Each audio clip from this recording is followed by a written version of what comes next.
শুভ সন্ধ্যা দর্শক বন্ধুরা, আমাদের নিয়মিত আয়োজন প্রশ্ন ডট ডট ডটের আজকের পর্বে স্বাগত জানাচ্ছি। রয়েছি আমি সামাউল্লাহ মল্লিক। আজ আমরা এমন একটি বিষয় নিয়ে কথা বলবো যা একসময় গোটা রাজ্যকে নাড়িয়ে দিয়েছিল, কিন্তু আজ তা নিয়ে তেমন কোনো আলোচনা নেই।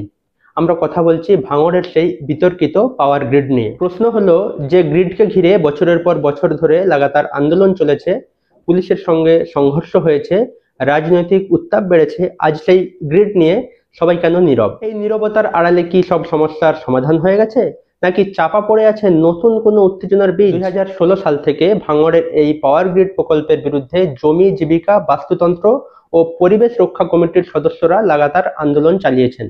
2017 সালের জানুয়ারিতে এই আন্দোলন চরম আকার ধারণ করে, যখন সংঘর্ষে কয়েকজন বিক্ষোভকারীর মৃত্যু হয়।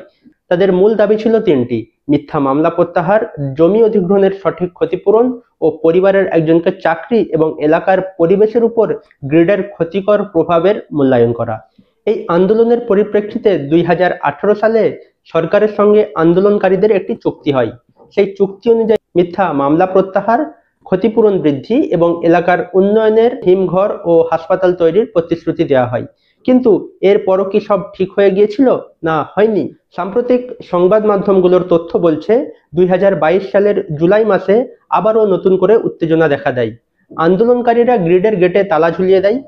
তাদের অভিযোগ ছিল 2018 সালের চুক্তি অনুযায়ী হাসপাতাল বা হিমঘরের মতো প্রতিশ্রুতিগুলো পূরণ করা হয়নি। স্থানীয় নেতা মির্জা হাসান অভিযোগ করেন, বছর ঘুরে গেলেও হাসপাতাল চালু হয়নি, হিমঘরও কার্যত অথই জলে। এই আন্দোলন সাময়িক হলেও শেষ পর্যন্ত এটি কেন বন্ধ হলো? সংবাদ মাধ্যম জানায়, প্রশাসনের সঙ্গে আলোচনার পর এবং হিমঘরের জন্য জমি অধিগ্রহণ ও কিছু চেক বিতরণের পর আন্দোলন প্রত্যাহার করা হয়। এই মুহূর্তে কেন কোনো বিক্ষোভ নেই? এর কারণ কি? এর কারণ হিসেবে আমাদের সামনে যে বিষয়গুলো উঠে আসছে সেগুলো আপনাদের সামনে তুলে ধরবো। সেই কারণগুলোর মধ্যে অন্যতম যে কারণ, সেই কারণগুলো হলো, প্রশাসনের পক্ষ থেকে কিছু প্রতিশ্রুতি পূরণ করা হয়েছে, যেমন হিমঘরের জন্য জমি অধিগ্রহণ করা হয়েছে।